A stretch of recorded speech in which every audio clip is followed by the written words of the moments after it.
SuperTalk Mississippi Media production. Thinking about a new vehicle? Trust the team that's been taking care of customers for 70 years. The Cannon family has helped thousands drive home happy. Come take a test drive today and see why. And remember, when the smoke clears, nobody beats a Cannon deal. Nobody. Oh, yeah. Good morning, Mississippi. Everything gonna be all right this morning. Mornings with Richard Cross. Oh, yeah. Here on SuperTalk Mississippi. Woo!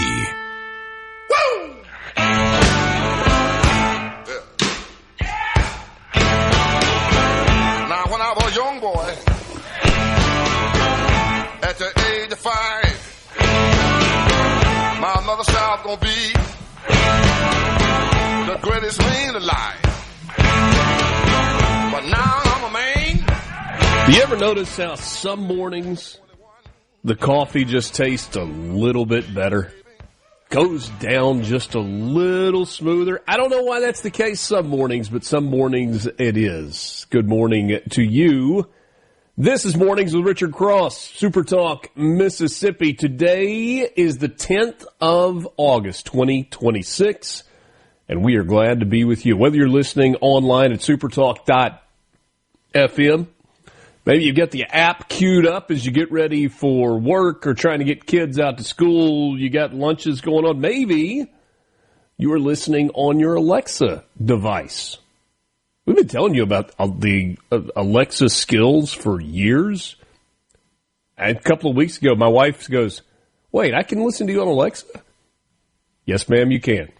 However you're listening to us, maybe it's on one of a dozen SuperTalk Mississippi radio stations across the state of Mississippi. We appreciate you being us and making us part of your morning routine. I'm Richard Cross alongside Will East. William, good morning.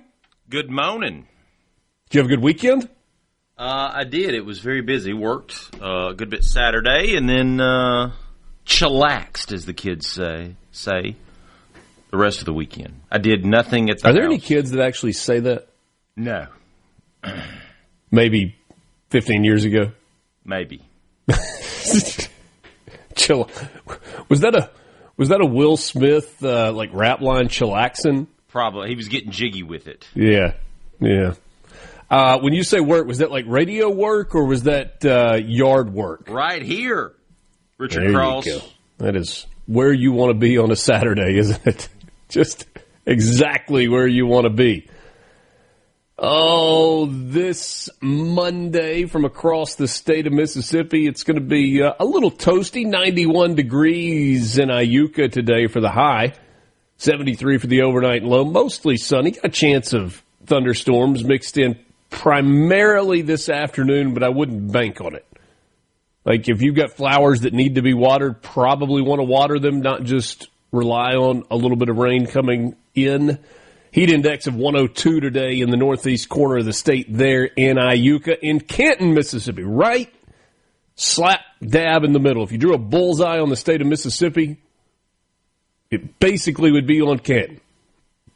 94 degrees today in Canton, mid-70s tonight, the overnight lows. A little farther south in Hattiesburg, 94, 75 for your overnight low tonight. Mostly sunny. Might have a little bit of fog in the Pine Belt this morning as you get out and make your way into work. Chance of showers, small chance this afternoon. Keep a heads up for that. 105 for the heat index today in Hattiesburg and in Gulfport. The high is 89, but it's going to feel a whole lot warmer than that with the humidity rolled in. Your chance of thunderstorms is actually earlier in the day, but it's still only about a 30% chance. Hot, humid, kind of typical late Mississippi summer days. That's what we got, not just today, but really looks like that's going to be the case all week long. If you're looking for that false fall or football is here, you got that like a week ago or 2 weeks ago, forget about it. Hey, just hang tight till Halloween now. And Halloween could be anything. October 31st is a day where it could be 92 degrees and you are sweating your costume off. Or you could be trying to figure out how to layer underneath that inflatable dragon outfit. You know how on Facebook it gives you those memories? Mm-hmm. Last year during Halloween, I clicked on it because I just wanted to see, what we had dressed as or what we had done at the house. So I clicked on the memories, and one picture from 2 years ago was me I had a full-on jacket, sweater, all that kind of stuff. Mm-hmm. The year before that, I had on shorts. So, you never know. I mean, our kids have been at the age where we do kind of like the trailer and a bunch of kids get on it and we kind of haul them from house to house or at least different sections of the neighborhood. And there are years where it has been, this is miserable, I'm so hot. And there are years where it's like, is there a way to rig up a heater on this trailer for all these kiddos? So by then you're kind of ready for it to cool off and feel like fall. So we'll just have to wait and see. Herbert Hoover, the 31st president of the United States, was born on this day in 1874, served in the White House from 1929 until 1933. He was from West Branch, Iowa, a mining engineer and humanitarian before entering politics, beginning of the Great Depression, which is not exactly what you want. Is Herbert Hoover the president you were talking about last week? That you said was one of your favorites? No, Coolidge. Oh, yeah. That's right. Vacuum cleaner guy didn't do a whole lot for you. Is he? I'm going to look that up. Is he related to the vacuum cleaner people? He is not. I don't think so. I don't think he is. He's not related to him. Well, that's kind of disappointing. Yeah. You think Hoover, there's two things that come to mind. Well, three things, actually. Hoover Dam, Hoover vacuums, Hoover the president. Yeah. And the president may be a distant third. He might be. Got any damn bait?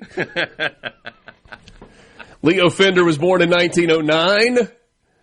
The inventor and founder of the Fender Electric Instrument Manufacturing Company. He created the Fender Telecaster and the Fender Stratocaster, two of the most influential electric guitars in rock and popular music history. Jimmy Dean, born in 1928. You want to talk about a bio. The country singer, the actor, the businessman, perhaps best known for Big Bad John.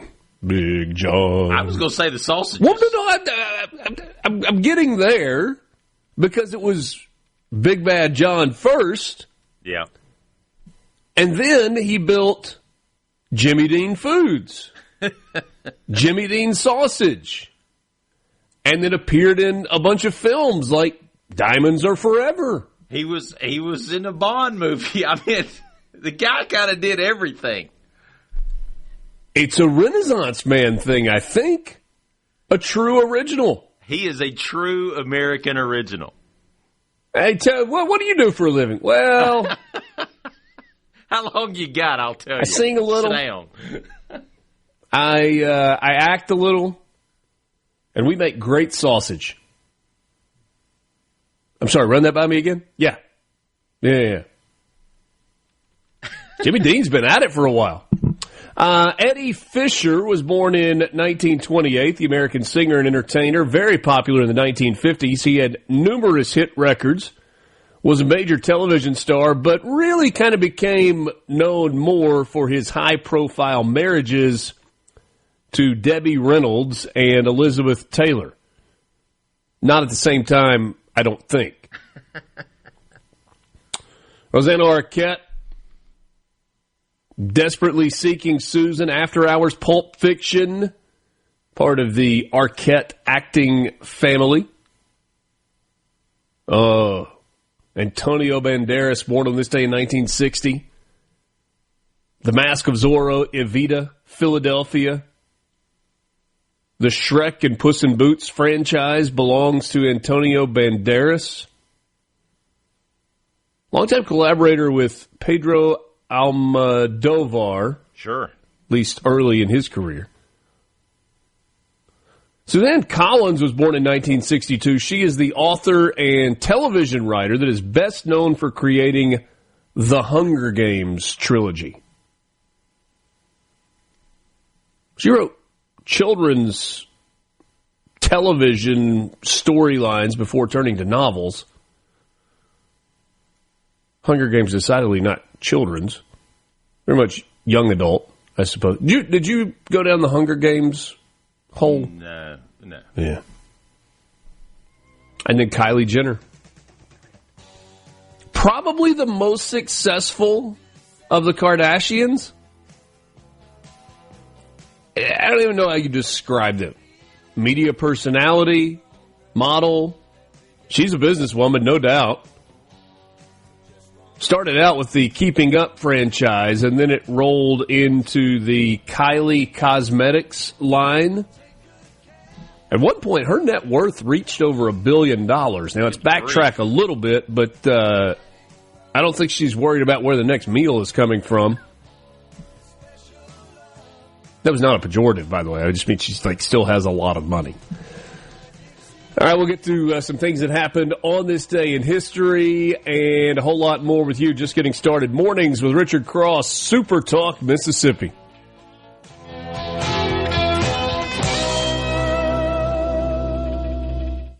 Good morning from the Vanderbilt. Get the inside track on Mississippi politics. Yeah! Mornings with Richard Cross on Super Talk Mississippi. Every morning at the mine, you could see him arrive. He stood 6'6" and weighed 245, kind of broad at the shoulder and narrow at the hip. And everybody knew you didn't give no lip to Big John.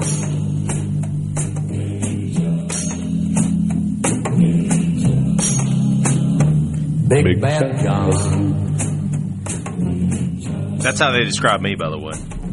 And if you're looking for a great and spicy sausage, let me tell you, the great Jimmy Dean. 6'6", weighed 245, kind of narrow at the hip. That's me, right?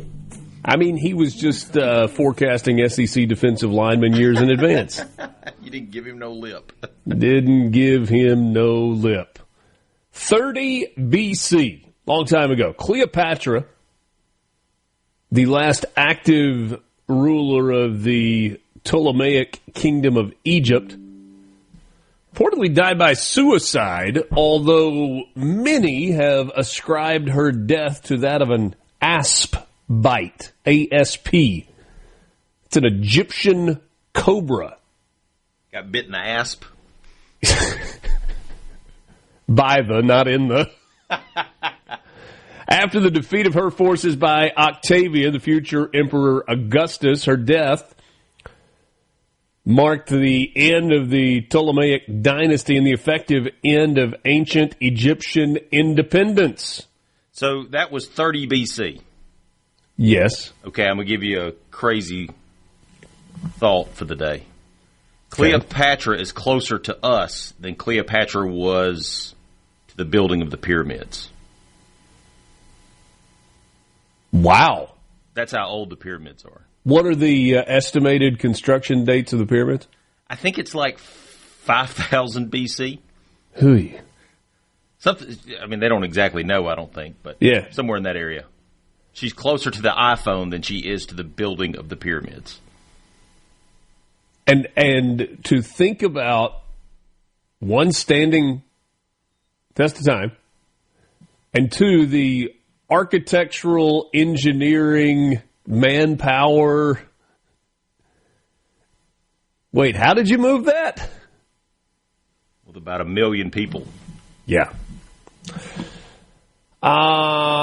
In 1628, the Swedish warship Vasa sinks in Stockholm Harbor less than a mile into its maiden voyage.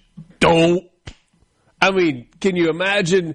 You build this big guy, it's ornate, it's fancy, it's heavily armed. You got people on there, and you are less than a mile from where you launched, and somebody goes, whew, this thing's a little top-heavy, and bloop, capsizes right there in the harbor. Stayed under the water for 300 years. Finally, in 1961, somebody said, we ought to go down and see if we can scrape off the barnacles and salvage a little something here. It's pretty amazing they can do that. Today, August 10th, 1776, thinking about communication, news of the Declaration of Independence reached London. It's just a different era. So July 4th to August 10th. Yeah. I mean, I feel like you could have swam there faster. British government and the public in London learned that the 13 colonies have formally broken with the crown. I'm sure the rumor mill was churning before official news reached there. The Louvre, or the Louvre, if you prefer, open to the public in Paris as the Musée Central des Arts. Sure. The former royal palace became one of the world's great museums, hosting, as we know it today, the Mona Lisa and the Venus de Milo. In 1821, Missouri was admitted to the Union as the 24th state, but was not without some controversy. Missouri was admitted as a slave state, balanced by Maine's admission as a free state. It was the central piece of the Missouri Compromise. So you say Missouri. I don't, actually, but I have a story for you. All right. My buddy Jonathan Walker sent me a message this weekend.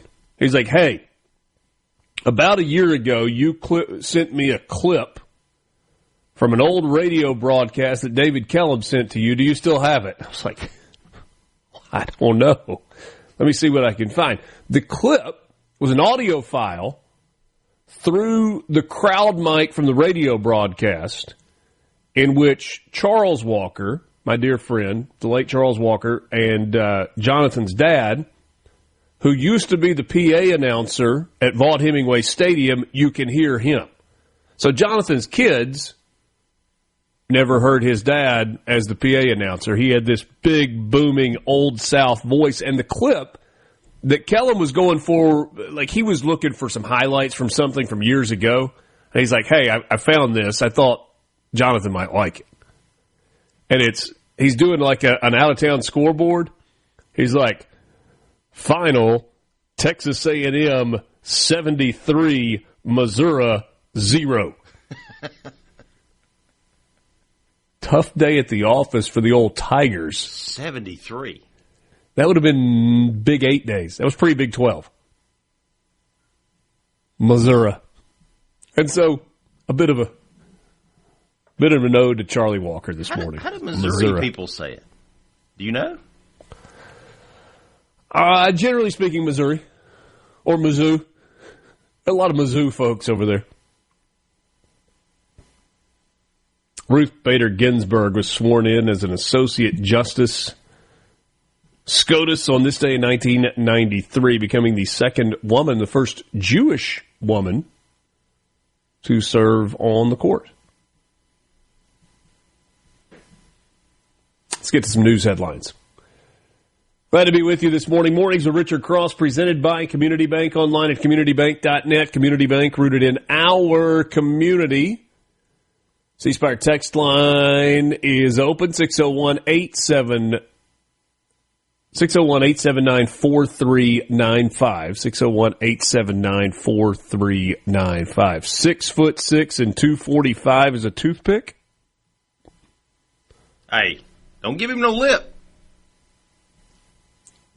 6'6", 245 is not a toothpick. Now, it's not a left tackle. But 6'6", 245 is a grown man. Kind of broad at the shoulder, narrow at the hip. Yeah. That's the, yeah. Used to haul pigs to the Jimmy Dean plant in New Bern, Tennessee, says Johnny in West Point. Johnny, I used to live in New Bern, Tennessee. Briefly. It was the stopover between Selmer and Dyersburg. And then at 8, I became a Mississippian and haven't left. Cleopatra was also Greek and white. Yeah, there was some controversy over that. There was a Netflix documentary released a couple years ago, which portrayed her otherwise. But yeah, she was Greek. Okay. Well, and at the time, Greek was anything other than Jew, right? Well, I mean, what happened was, long story. Ptolemy, she's part of the Ptolemaic dynasty. Ptolemy was one of Alexander the Great's generals. When Alexander died, his general said, "Oh, it's a land grab. Let's go grab a piece of property for ourselves." And Ptolemy went and got the best one, which was called Egypt. And the way that you know... Not a small piece of dirt. No, not a small piece of dirt. But the way that you know... This is another interesting thing. The way you know they're all Greek is because they married each other. Cleopatra was actually married to her brother. Yeah. Yeah. I guess I just meant in terms of, like, the designation of peoples. Like, if you go with Bible, you Jews and Gentiles, Gentile and Greek was kind of interchangeable and was more of a term as, like, non-Jew. Yeah. Kind of a catch-all,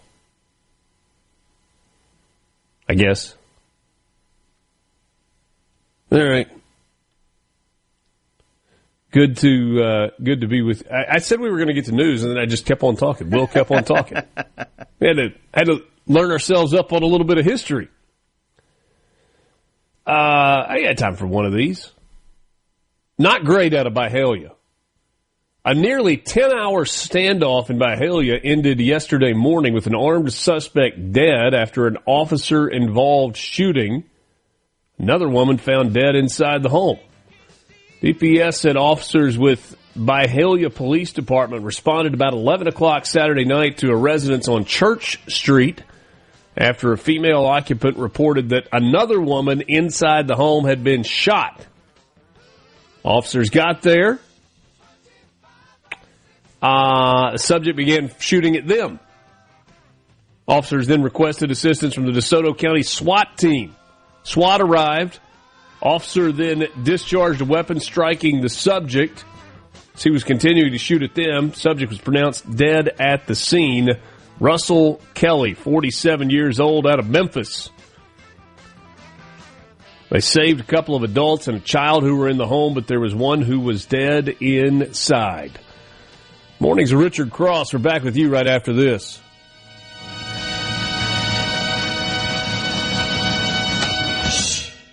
From the Seabrook Paint. Keeping Mississippi in the know. One morning at a time. Mornings with Richard Cross on SuperTalk Mississippi.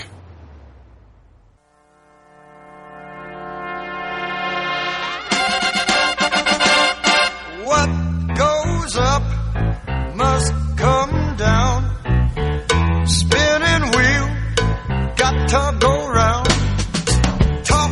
About half an hour from right now, a test of your intellect. Not going to be a quiz show, but did you see it online over the weekend? And did you look at the story and go, something doesn't add up here? Or did you buy the story hook, line, and sinker? Friends, I will tell you, your BS detection meter better be on high alert for the next 12 months. Probably should be on high alert all the time, but especially for the next year. Alongside Will East, I'm Richard Cross. This is Mornings with Richard Cross on SuperTalk Mississippi. We're presented by Community Bank online at communitybank.net. Community Bank, rooted in our community. Johnny in West Point says, just saw a tag on an SUV that read Big John. Well done. Outstanding timing. In response, Bruce says to Against the Grain, the texter that said 6'6", 245 is a toothpick. He said Montez Sweat, when he was at Mississippi State, was 6'6", 260. Wouldn't exactly call him a toothpick. That's from Bruce. In fairness, we got a follow-up message from Against the Grain. He said, I'm 6'3", 295 with a 38-inch waist at age 55, and I'm a former college lineman, just to show you how our definition of big has changed. I think against the grain is a grown man. 6'3", 295 with a 38-inch waist at 55 years old. I don't want to tangle with against the grain in a dark alley. I want him on my side. Big old barrel-chested son of a gun. Integer Technologies, in partnership with the University of Southern Mississippi, has received almost a $10 million contract modification from the Office of Naval Research to continue development of a joint program focused on improving autonomous undersea warfare capabilities. That's underwater drones, I think. The option exercise contract supports the next phase of the intelligent autonomous systems of seabed warfare program.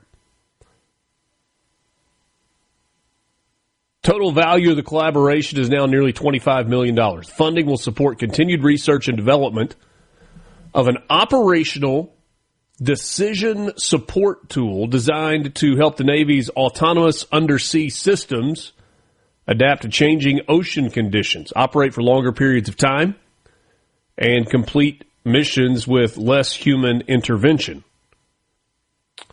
Integer, not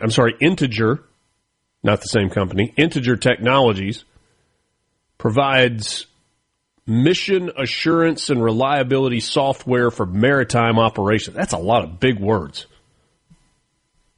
Working with Southern Miss to combine the university's expertise in oceanic engineering and oceanography with Integer's experience developing predictive software models for unmanned platforms. Different story, but in the same neighborhood. Saronic, a defense technology company specializing in autonomous maritime systems, has expanded its operations to Mississippi. They have established a site in the port of Gulfport to test and commission their medium unmanned surface vessel. It's called Marauder. On Sunday, yesterday, the company announced the expansion at an event that was at the port of Gulfport. Senator Roger Wicker was there, along with representatives from the governor's office, Senator Cindy Hyde-Smith's office, and Mike Ezel's offices, and folks from Southern Miss. The Gulfport site will support testing and commissioning of Marauder. I said medium size. It's a 180-foot autonomous vessel. Saronic scales production and moves the ships from manufacturing to final delivery to defense and commercial customers. That's 60 yards. A boat.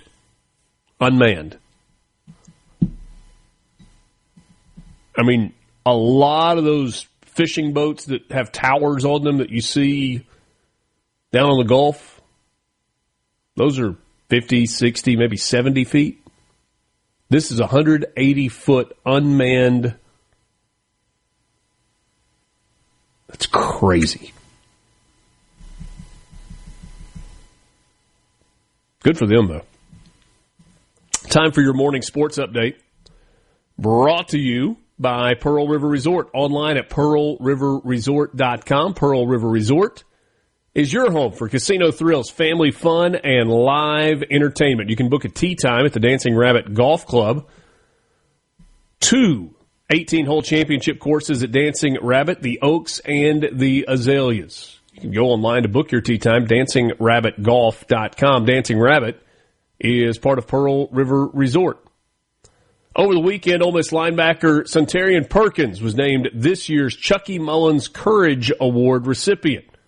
Pete Golding unveiled the award's honoree on Saturday. Perkins getting the nod to represent a cause that goes beyond what happens on the field. He is the 36th recipient in the 37-year history of the award. He will carry the torch handed to him by former teammate Tyler Banks. Before Banks, it was defensive tackle / running back / tight end J.J. Pegues. Last year, Suntarian Perkins finished second on the team with 81 tackles, 12.5 tackles for loss. He had 4.5 sacks, 3 forced fumbles, a pair of fumble recoveries, 6 pass breakups, and an interception. Will, if you rewind 4 years, we were talking about Sunterian Perkins, the running back at Raleigh. I remember him very well at Raleigh as a running back. He was a star. He ran for like 300-something yards in the state championship, the 3A state championship game. And everybody kept saying, defensive player. He's turned out to be a pretty good defensive player as well. Pretty good Hall of Fame class. Pro Football Hall of Fame induction ceremony this weekend, headlined by Drew Brees, former New Orleans Saints quarterback. His Hall of Fame speech was outstanding. Second most passing yards in NFL history, 80,358 yards, 571 touchdown passes. That's also second all-time. He trails only Tom Brady in those two categories. He was a first-ballot Hall of Fame selection, joined in a class that included Larry Fitzgerald, Luke Kuechly, Adam Vinatieri, and Roger Craig. Adam Vinatieri's Hall of Fame speech will be more like slapstick comedy, whereas Drew Brees was just top shelf, as classy as it could be. We talked a little bit last week about the machinations in the District of Columbia. Boy, the Senate was doing Senate stuff last week. The Protect College Sports Act ultimately failed to reach a vote during an all-night pre-recess session in the Senate that ended early Saturday morning. The bill did, however, gain a spot on the calendar when the Senate returns from their August recess early in September. The measure has been touted as one that would put guardrails around an escalating spending spree in college sports as the industry struggles to adapt to the new model in which teams can pay players. Senator John Thune, the majority leader, said college sports is something that needs to be fixed. We got it teed up for next month. No pun intended. The bill has been on a roller coaster since it was introduced in late May. It quickly failed to gain the support of the Southeastern Conference and the Big Ten, but they finally signed on and saved it from near death late in July after a flurry of negotiations. But as quickly as it was revived, it faced a reality check when lawmakers like Tommy Tuberville, the senator from Alabama, and Josh Hawley from Missouri were among the biggest skeptics. They got really close to having a vote on it, but then the Congressional Black Caucus, in conjunction with the AFL-CIO, came out against the bill. There were amendments dealing with issues that were never part of the bill originally that started coming up. You combine that with a packed list of votes that includes a funding bill for the government, confirmation of Todd Blanche as Attorney General, and it got kind of pushed to the end of the agenda line. Ted Cruz from Texas, co-sponsor on the bill, said, quote, "My colleagues and I have worked hard to end the chaos that surrounds college sports and predicted that the bill would receive more than 60 votes on its path to becoming law. It does have to get through the House, which may be a challenge in and of itself. The House was championing the SCORE Act, and votes to get that through failed repeatedly on the House side." What a mess. What a mess. That's your morning sports update brought to you by Pearl River Resort. We've got an update from the Mississippi Lottery coming in just a bit. Tell you what else is coming up this morning when we come back. Mornings with Richard Cross, Super Talk Mississippi, streaming at supertalk.fm, presented by Community Bank.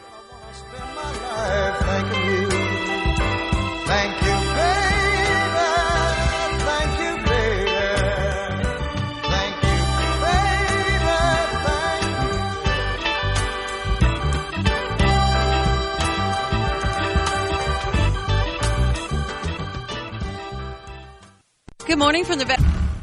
Know where the news is going next. Mornings with Richard Cross on Super Talk Mississippi.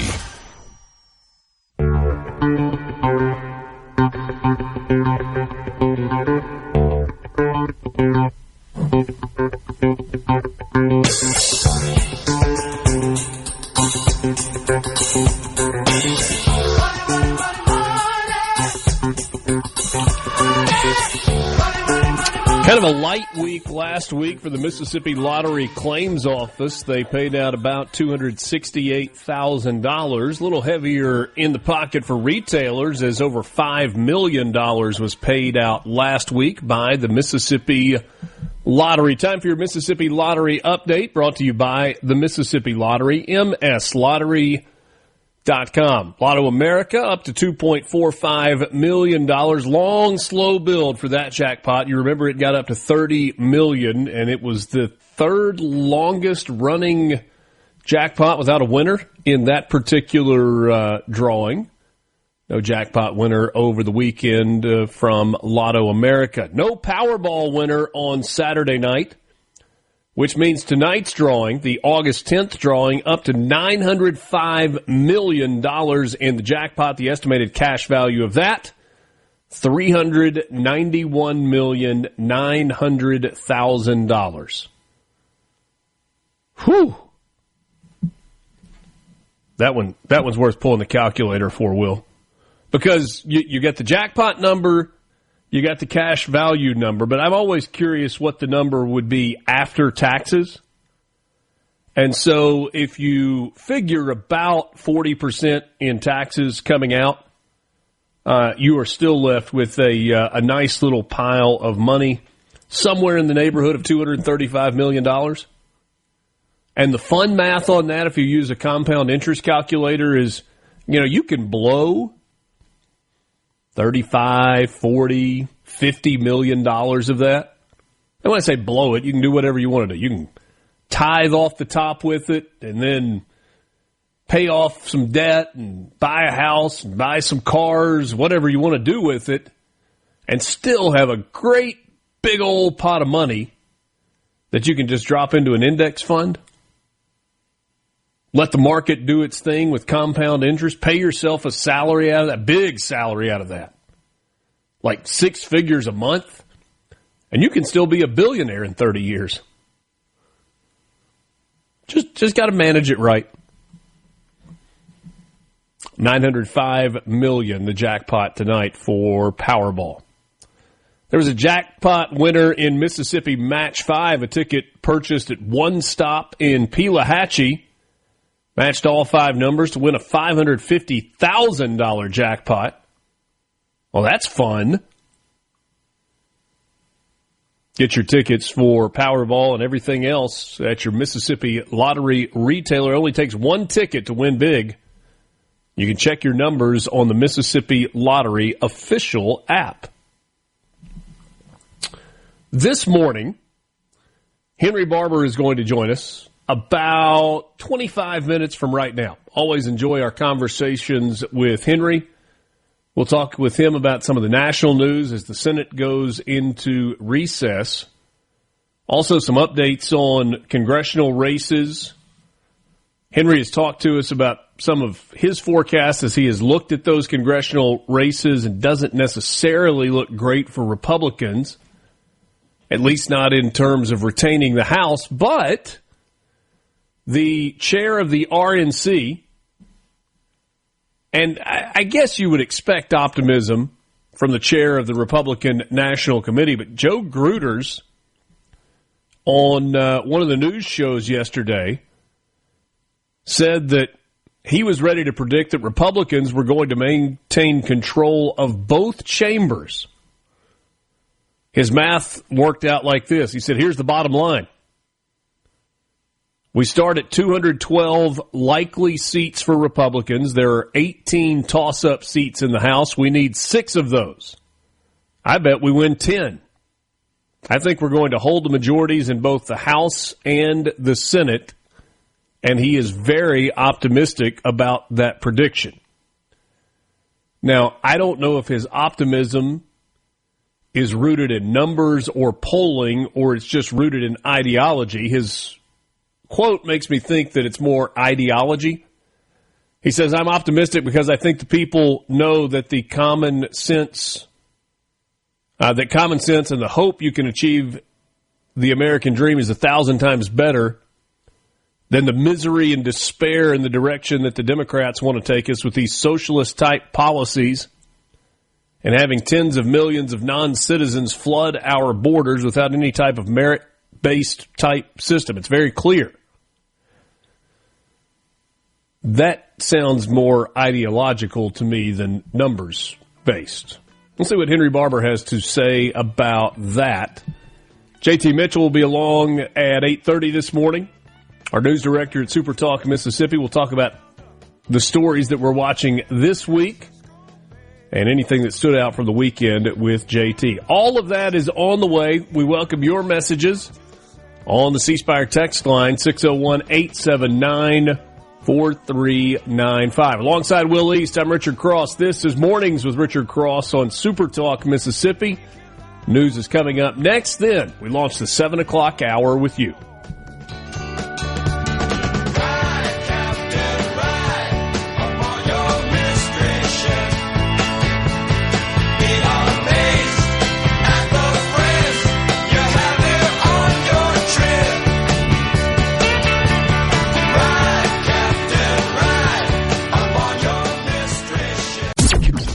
The views and opinions expressed by the hosts, guests, and callers on this show are not the opinions of TeleSouth Communications, its management, or advertisers.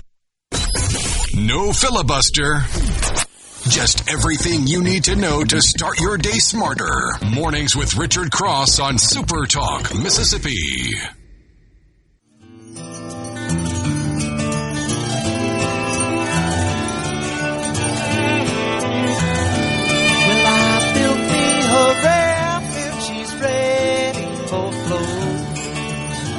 Oh, Mississippi, she's calling my name. Catfish are jumping, that paddle wheel bumping.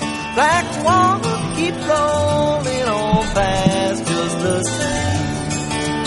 Oh, black water keep on rolling.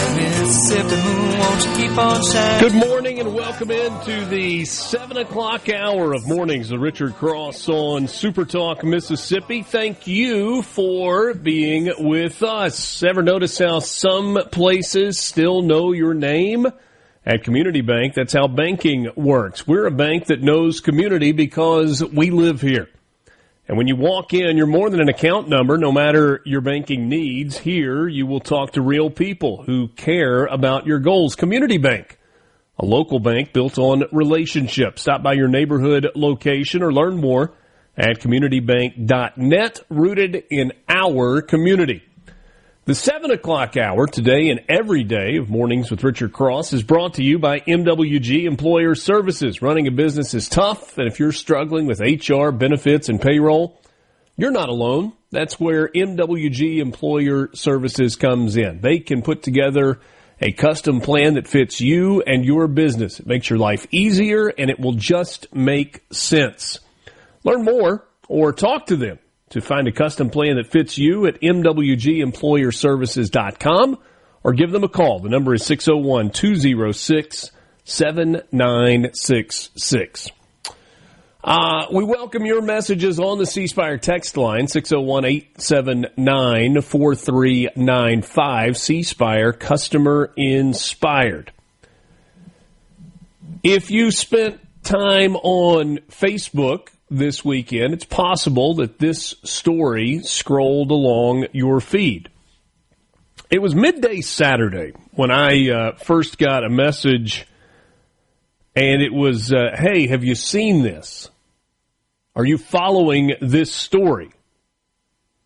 And the story was one about a judicial appointment in Mississippi. Allegedly, an appointment for a municipal judge somewhere in central or south Mississippi. Because of the wording of the post, you were led to believe that Ridgeland was the place where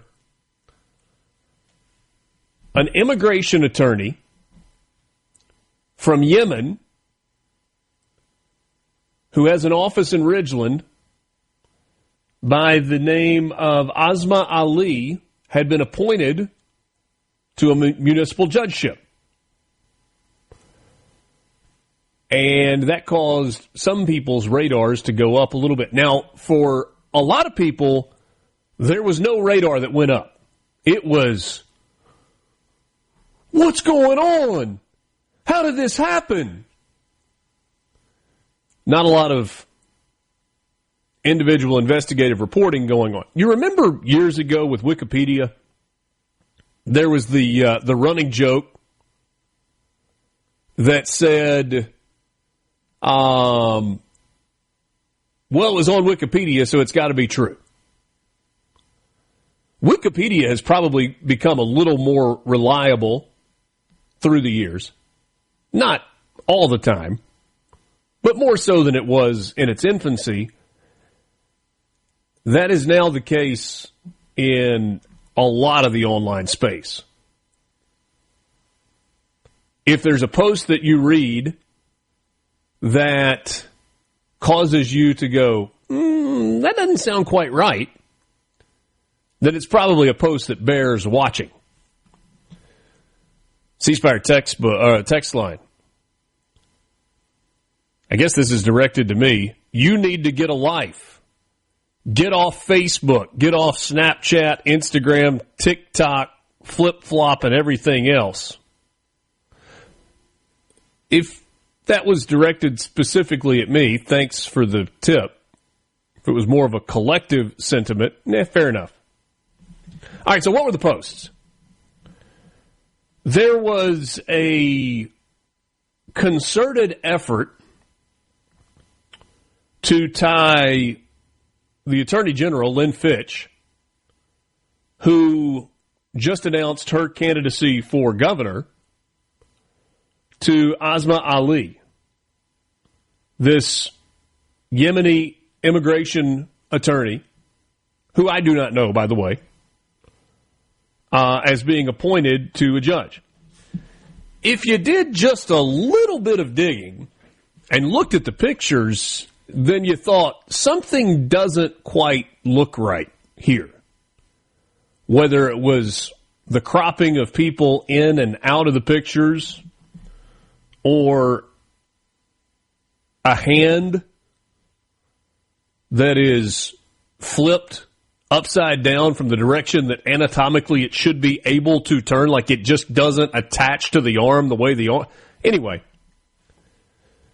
I suppose that we've got to wait until some municipalities open today to really check and dig in and see if there was an appointment of a judgeship on August 6th, a municipal judgeship, to the attorney from the Ridgeland area. But you were also left with some questions.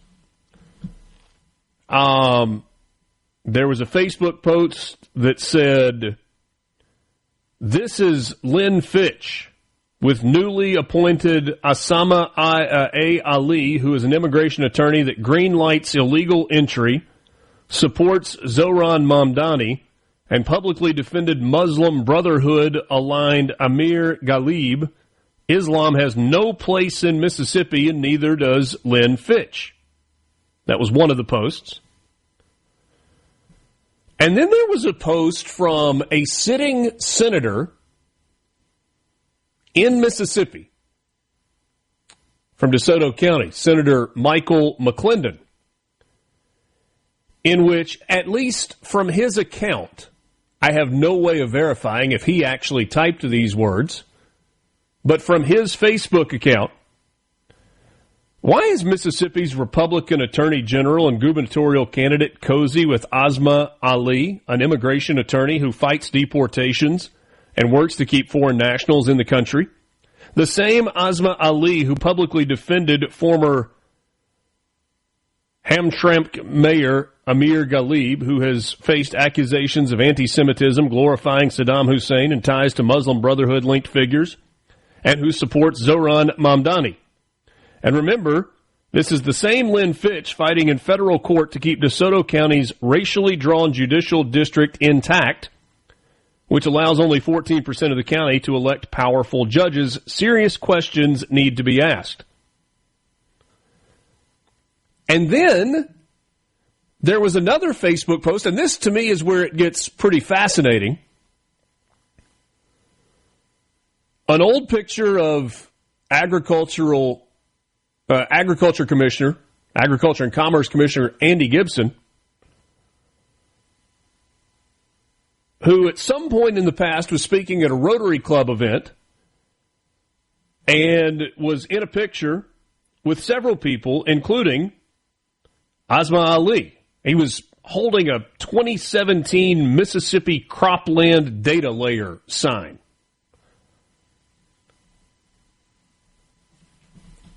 So Andy Gipson announced over a year ago that he was running for governor. And a few months ago, former Speaker Philip Gunn announced that he was running for governor. And largely, those two have just kind of gone about their business. A lot of Facebook posts from Andy Gipson. He's been on his Catfish House tour. He's been going to farmers markets. Very grassroots from Andy Gipson in terms of the way he has been running his campaign. Philip Gunn has been on the speaking circuit. Talked to him at the Neshoba County Fair, and he was kind of outlining his schedule, and it was one event after another, after another, after another, trying to get in front of as many Mississippians as he can. But not really any mudslinging. I mean, I think the closest we've gotten to any mudslinging between Andy Gipson and Philip Gunn was at the Neshoba County Fair when I was standing between the two of them, and I acted like a wrestling referee standing in between. I thought maybe they would go. I thought maybe they would lock up. They didn't. But now, Lynn Fitch gets into the race, and all of a sudden the temperature gets turned way up with what appears to be just complete fabrication. Again, we'll wait and see for confirmation. Which leaves the question, where is this coming from? It's not coming from Andy Gipson. He's in one of those pictures. It's not coming from Philip Gunn. It's just not his style. So who that's not in this race is behind this? Interesting question. Good morning from the Venom. Pour yourself a cup of coffee and get the Magnolia State's most important news of the day. Mornings with Richard Cross on Super Talk Mississippi.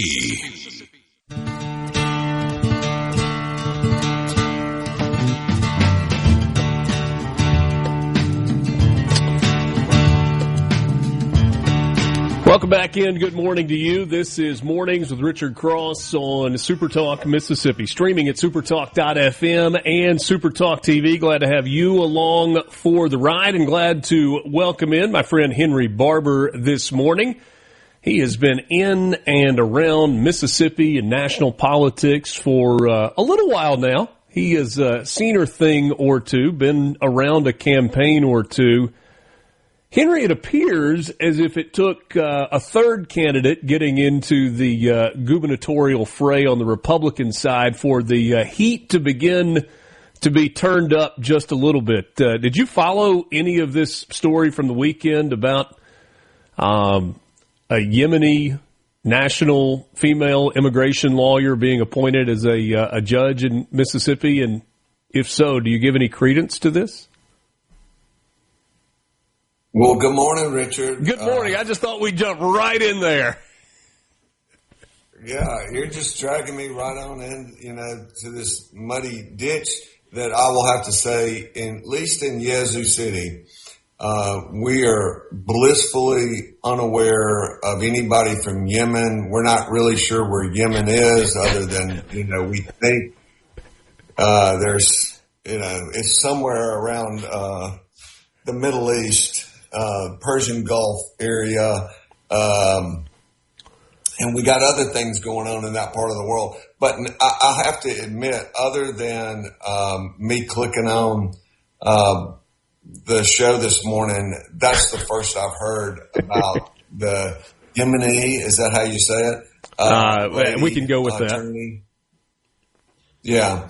No, I'm unaware. But what I do know, Richard, from having been involved in politics, is when you have a really open race and anybody just about could win it, things are gonna go to the ditch at some point or another.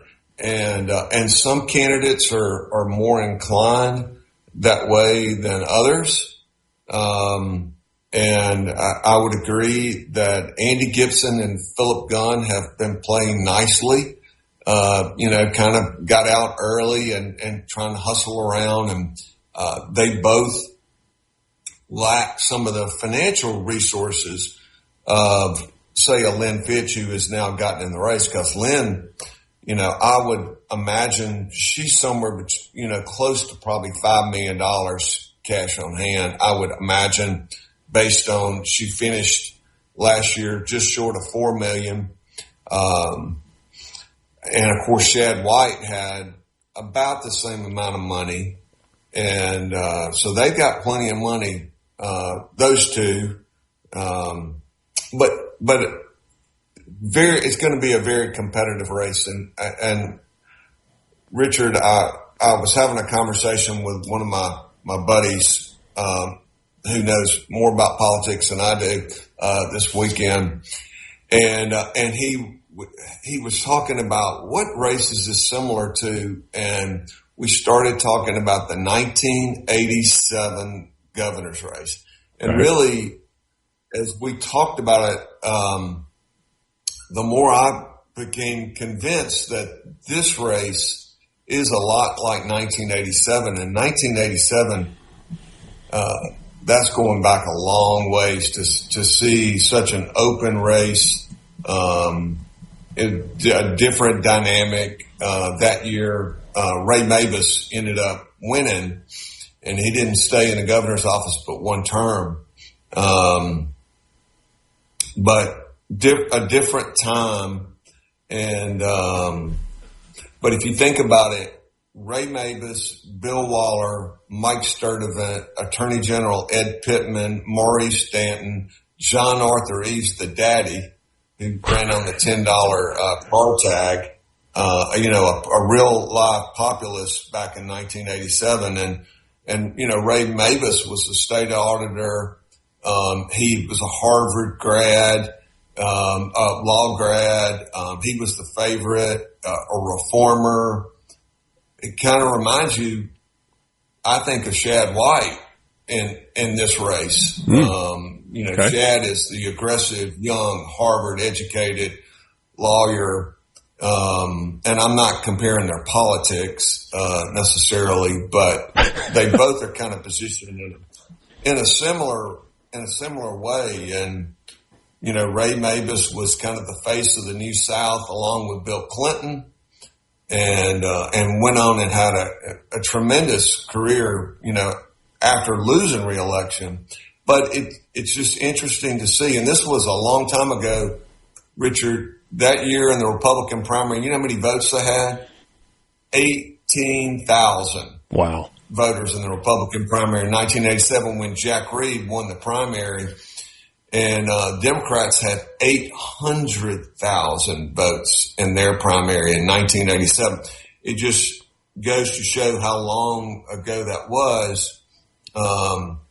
That we barely had a Republican Party. So, Henry, I'm making an assumption here, which I know is dangerous, especially in politics. But I'm making an assumption that the Democrat candidate for governor in Mississippi is going to be Brandon Presley. He obviously fared better than a Democrat has for a while in the race against Tate Reeves. I'm wondering if indeed Brandon Presley is the Democrat candidate. Is he sitting back right now as we're a year away from primaries and over a year from the general election going, man, this is great. I hope they eat each other alive and tear each other limb from limb and spend more money than a show pony can jump over the next year. And then I'm just going to kind of slide in, I'll do some appearances and I'll make some statements. but I'm going to keep my powder dry until about August of 2027. Well, I'm not sure about keeping his powder dry till August, because he'll need to kind of get out and really organize on the Democrat side for sure. But everything else you said, I 100% agree with. I mean, of course he would be licking his chops. I mean, this is pretty fantastic. And think about if Tommy Duff were to get in the race, and Tommy Duff, I would argue if he's going to get in the race, the sooner the better for him. I mean, his advantage is he can spend money longer and more intensely than anybody else in the race. But the longer he waits, the more of his advantage I think he gives up to the rest of the field, because Lynn, Shad White, others have got plenty of money, more money than really candidates have ever had who didn't come in as the incumbent. So it's interesting to me. And again, harking back to 1987, Mike Sturdivant was the rich Democrat Delta planner who got in the race against Mavis, spent record amount of money, spent about twice as much money as Mavis, but Mavis was still able to win.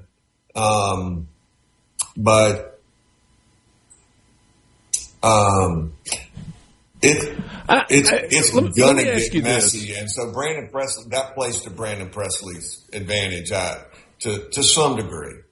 You may not want to go out on this limb or make a prediction. I am of the opinion that the two names that you mentioned are both going to end up in this race. That Shad White, once he gets back from his deployment, is going to announce that he is entering the governor's race. I am of the opinion that Tommy Duff is going to get in this race also when it's all said and done.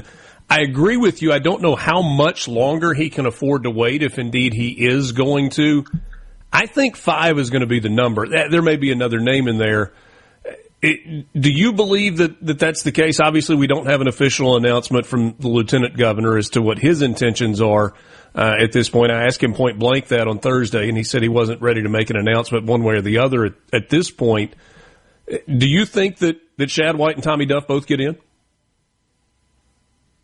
I don't think there's any question that Shad White's going to get in. Okay.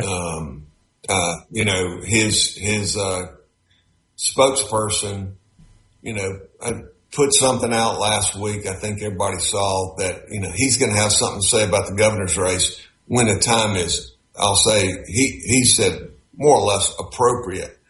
Like we shouldn't be talking about the governor's race right now. Well, they're going to have to get over that because that's the reality of what's happening right now. But for sure, I think Shad runs, and Tommy Duff, I don't know.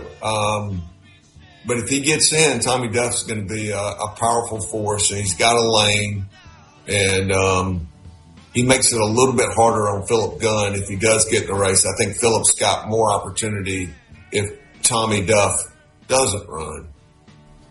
Henry Barbour, GOP strategist. He has been in and around Mississippi politics for a long time, but also around Washington, D.C. politics. We'll switch gears to that when we come back. Interesting quotes from over the weekend from the RNC chair. That is Joe Gruters. We'll run those by Henry and get his thoughts on them when we come back.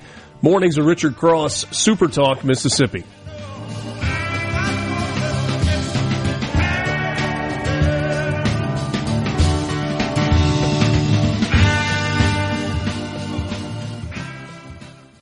From the Seabrook.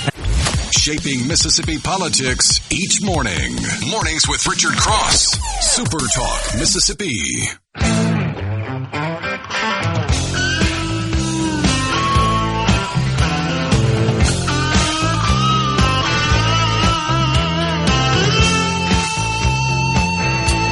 Back with you, Mornings with Richard Cross. Thanks for making us part of your morning routine. Mornings is presented by Community Bank, online at communitybank.net. Henry Barbour is my guest. We started out talking more local, Mississippi politics. I'm curious, Henry, at the national level, you have been somewhat pessimistic about Republican chances, especially in the House, as we've just kind of looked at the national landscape in recent conversations that we've had. Joe Gruters is currently the chair of the Republican National Committee. He was on The Hill Sunday yesterday. It's one of the news shows, and he said, go look at Cook Political Report. We start at 212 likely seats. There are 18 toss-up seats. We need 6. I bet you we win 10. I think we're going to hold the majorities in both the House and the Senate. I recognize if you were the chair of the RNC, your job is, among other things, to be the number one cheerleader and to paint a picture, but you also can't just intentionally lead people astray. Do you buy into what Joe Gruters is selling here for Republicans on both the House and Senate side? Well, not exactly. I will say this. I mean, look, clearly the House is very closely divided. It has been this way for several election cycles. We've got 218 Republicans, 212 Democrats, 4 vacancies, and an independent. And I agree. There are, according to the Cook Political Report, there are 18 toss-up races in the House. The problem that he didn't mention, of the 18, 14 are Republican seats. Only 4 are Democrat seats. Now, there are 19 races that the procrastinators, prognosticators, I've got to get the right word. Yeah, sometimes they're procrastinators too. Yeah, exactly. Maybe we could come up with a new word. But anyway, there are 19 races that are either lean Republican or lean Democrat. And those are split basically right down the middle. But what he doesn't mention is that President Trump's job approval is at 38%. His disapproval of his job is at 59%. There's a story in the Wall Street Journal, Richard, this morning. The headline is, the GOP is losing its edge with voters on economy.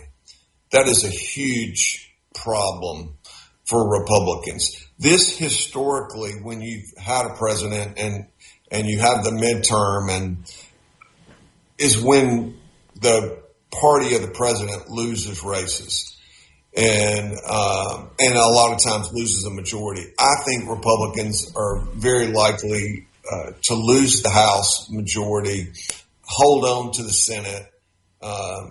We got a number of close races in the Senate, but the Democrats have got to run the table in the Senate to win. They don't in the House, and I expect Democrats will have something like a 10-seat majority, with about 35 socialists as part of their majority. And so I don't know that a whole lot different will happen substantially on policy, but on politics, if the Democrats get the House, of course, their oversight committees are going to start going crazy after Trump, and particularly his family and his businesses.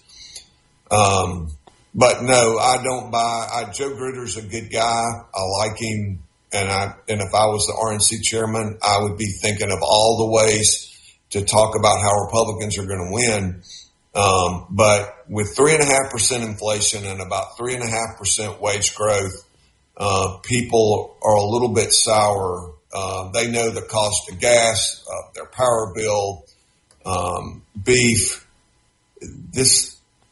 We have the economy is, other than the market, is not a whole lot better than 2 years ago when everybody wanted to fire Joe Biden and Kamala Harris. I think the cost of eggs is less, and maybe milk is down, but those are about the only two things then that we see. I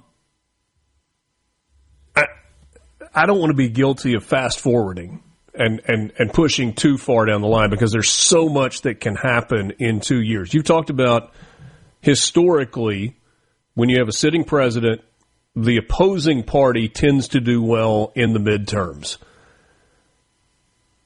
What about in the following election cycle? Are Democrats, assuming they win back the House, able to ride that momentum 2 years later in a presidential campaign, or does the pendulum tend to swing back the other way a bit from how midterm elections went, or are those two things just not connected? Well, I think it's all interconnected. And I will say, I think the pendulum with Trump winning in 16, Biden in 20, Trump again in 24, to me, it seems like the pendulum, the opportunity is really there for the Democrats to win in 28. However, Democrats, since 2021, the number of registered Democrats down 2 million people in the country. And Republicans are up about 2 million over the same time in the states where they track these sorts of things. Democrats have a real problem that I mentioned. They got about 35 socialists in their House, and they just keep nominating people like Kamala Harris that just don't connect with sort of center America, middle America on the economy and the big issues. So I think Republicans will have a big opportunity to win, but it will be wide open. As it should, it will come down to the candidates and what's their vision. Well, and to me, that's the really interesting part. On the Republican side, as we sit here, and I mean, we're 2.5, 3 years away from the next presidential election.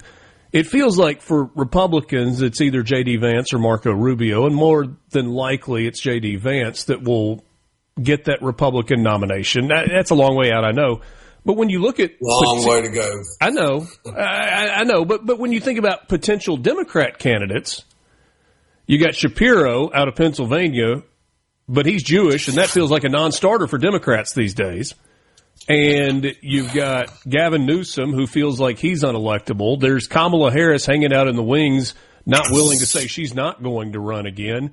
And you got AOC, who kind of represents this whole socialist movement that I just can't believe that the American people actually have an appetite for that in the White House.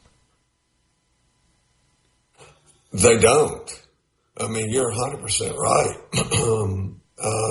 They absolutely don't. And particularly, Richard, in the states that decide presidential elections, Ohio, Michigan, Pennsylvania. Wisconsin, Pennsylvania, Arizona, Nevada. Georgia has now entered the fray there in that conversation as well. Yeah, sadly they have. And I will say I started with Ohio, and Ohio has been pretty steady Republican. North Carolina. But it is, Democrats have a big, they I think have a bigger problem than Republicans. But I do think I can't disagree that J.D. Vance is certainly the favorite, but Rubio will have a lot to say about that. And it could be if we lose the majority, if Republicans being we, in 2026, I think it does begin to open up more opportunities for other Republicans. So, we shall see on that. You mentioned Shapiro, the governor of Pennsylvania. If Democrats would nominate Governor Shapiro, I would tell you they would probably have a 65% chance of winning the presidency in 2028 because he's a centrist. He knows how to work with folks from, both sides of the aisle. He's got common sense. But AOC is starting to think, well, I need to run. And, and she sees the race in Michigan and kind of what's going on there. And candidates love to run for the White House. So, AOC in 28, baby. I think there are a lot of Republicans that would be on board with her as the national candidates. I'm for it. Yeah. Henry, always appreciate your time and your insight. Good catching up, and we'll talk soon. Thank you, brother. Henry Barbour, GOP strategist, joining us this morning. It's Mornings with Richard Cross. We are a little over halfway home on this Monday morning, the 10th of August. Take a time out. We're back with you right after this.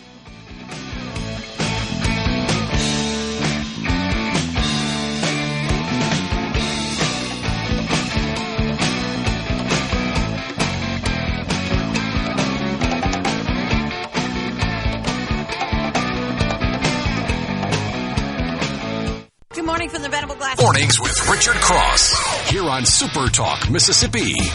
What else? And always on the SuperTalk app.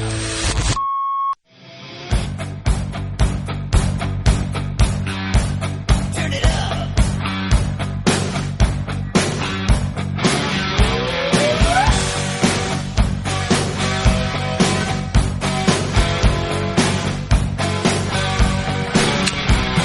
Pleasure being with you. It's Monday, August 10th, 2026, and you've got it locked into Mornings with Richard Cross on SuperTalk Mississippi. Another week, another stop on the Not Fall Camp Tour. Football is here, and so is Sports Talk Mississippi. Last week, the boys were in Hattiesburg previewing the Southern Miss football season. 2 stops to go. Tomorrow afternoon, Sports Talk Mississippi will be at The Landing in Starkville with giveaways for you. And we'll get you ready for the Mississippi State football season, which begins in about 3 weeks. The Not Fall Camp Tour is presented by Pearl River Resort, your destination for casino thrills, family fun, and live entertainment. Go to pearlriverresort.com for more information. It is almost here, Will East. Yes, it is. High school football's right around the corner. We got NFL preseason last week. We've got more games this week, starting on Thursday, so it's here. Maybe a prisoner of the moment, but I heard somebody go, man, that Hall of Fame game, the ending of that was more exciting than the Super Bowl last year. It was. Tell me you are longing for football. It was a pretty cool finish in that game on Thursday night. So, yeah, you get the full slate of NFL preseason games. So, for most of Mississippi, not this Thursday, Friday, but next Thursday, Friday, you'll have Jamboree games. There are some that are happening this weekend. But for most, it's next weekend. And then the following weekend, you get to the first round of the regular season. I know MAIS is a little bit different schedule-wise. They play earlier, so you'll have a few Jamboree games this weekend. You'll have the majority of MAIS games happening on the first games happening on the 21st. I believe I'm right on that date. And then I think that's right. And then the 28th, you'll have pretty much everybody going by then, all the public schools. So it's here, Yeah. Exciting time of the year. Certainly so. And first stop in Hattiesburg last week for the Not Fall Camp Tour was great. And Borky and Haydad will be with you from The Landing in Starkville tomorrow afternoon. Interesting conversation there with Henry Barbour. First, at the state level, and we'll go back and grab some of your messages on the C Spire text line, 601-879-4395. So, leaving you at the end of the first segment in this 7 o'clock hour, so at like 7:15, we were talking about this alleged appointment of a female immigration lawyer who is Yemeni to a municipal judgeship. It does not appear that is a true story. And there's still some checking, and there's some people that were making phone calls first thing this morning. But nobody that kind of works in the municipal government space or covers those things can find any accurate record of that happening. And so what it looks like is this is something that was created on Facebook to cause a rift, to cause a stir, and to try to tie gubernatorial candidates to a seemingly left-leaning judge. There are those of you who might look at Facebook as like a forest, and the whole if a tree falls in the forest and there's nobody there to hear it, does it make a sound? That may be selling Facebook a little short. I think there are a lot of people that are there. The question is, did that pop up on your timeline? Did you read it? Did you believe it? Did you repost it? Did you start calling people to go, hey, what's going on here? I can't believe that Lynn Fitch or Andy Gipson is in a picture with this one. You got to be eyes wide open with this stuff.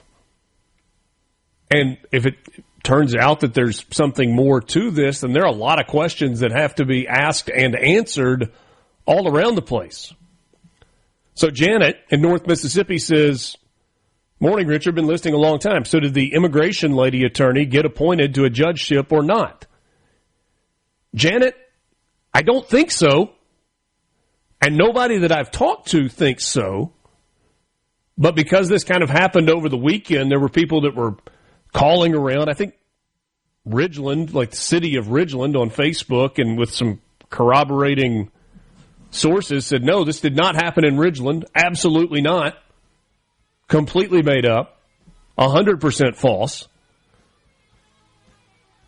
There was a rumor that Lumberton was the place, which would be an odd place to elect a municipal judge that is not from that area. It just nothing about it passes the smell test. And so I left you with the question again at 7:15 of, so who's behind this? From where did this come? Is Mississippi garnering enough attention politically that this is something that was created by some national outlet, or is it more local than that? We're back with you after this. Mornings with Richard Cross, 8 o'clock hour on the way.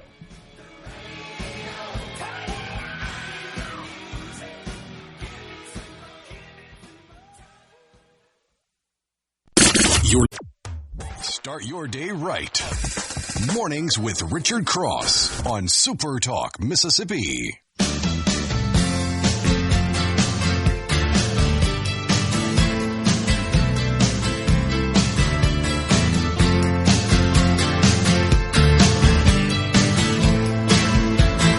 Oh, life is bigger.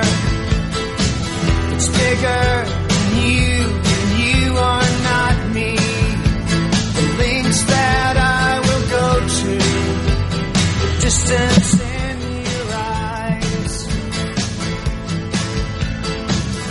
Oh no, I've said too much. I said it up. 8 o'clock hour. This is Mornings with Richard Cross on SuperTalk Mississippi, streaming at supertalk.fm and SuperTalk TV. Mornings is brought to you by Community Bank. When it comes to money, trust isn't automatic, it's earned. That's why Community Bank does things the old-fashioned way. When you come to us, we take the time to listen to you and discuss any questions you have.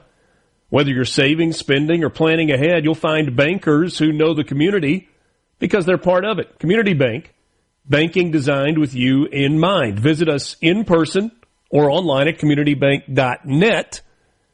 Community Bank, rooted in our community. I have said to you for months now that Mississippi's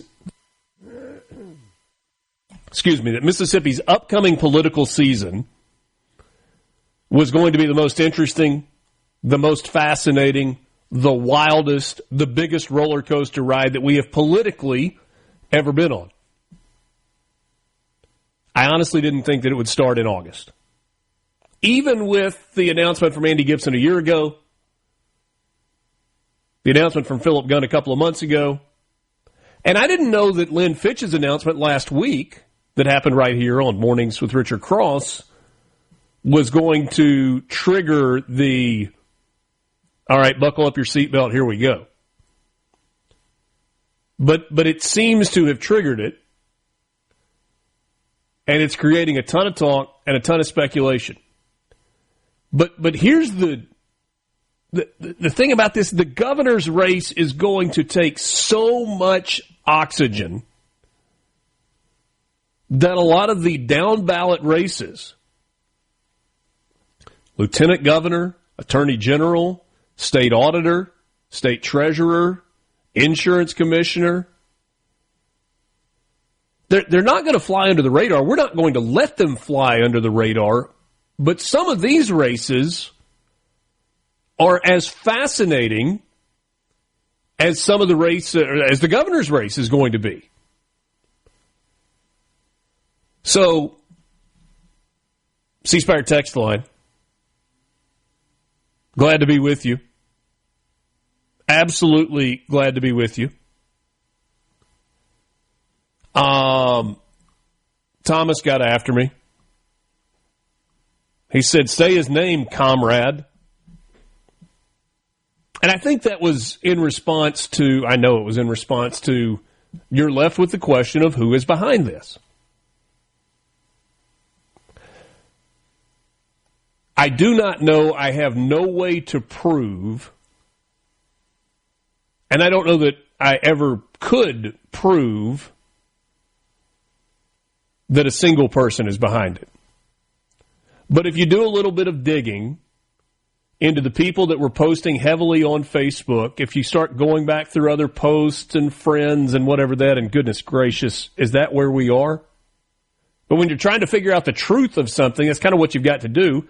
There are a lot of people that appeared to be either for Shad White or affiliated with Shad White, in loosely or whatever. Now, I am not accusing the state auditor of putting this information out. Shad's been pretty straight with us about his National Guard service and his deployment. He's been very limited in what he can say publicly about his deployment. But he made it clear that his job while deployed is to serve the Army National Guard and the United States.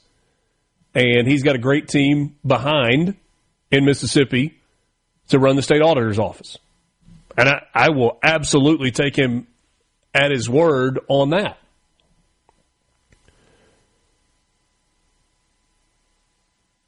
But we know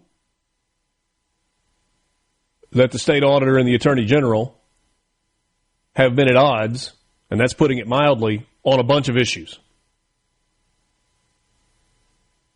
And it would be coincidental timing at best that about 72 hours, maybe 96 hours after Lynn Fitch announces that she's in the race, all of a sudden we get the first little bit of smear in the governor's race. Certainly not the last that we're going to get. There is... Marshall and Terry says, when is Shad going to announce for AG? Marshall, I think Shad White's going to announce that he's running for governor. And I've wondered out loud about that for a while now. And I don't think there's any wondering left. Certainly we don't have an official announcement. We've gotten to the point that I will be shocked if Shad White does not announce his candidacy for governor in Mississippi. And I may be shocked. We may all be shocked. But I think he's in.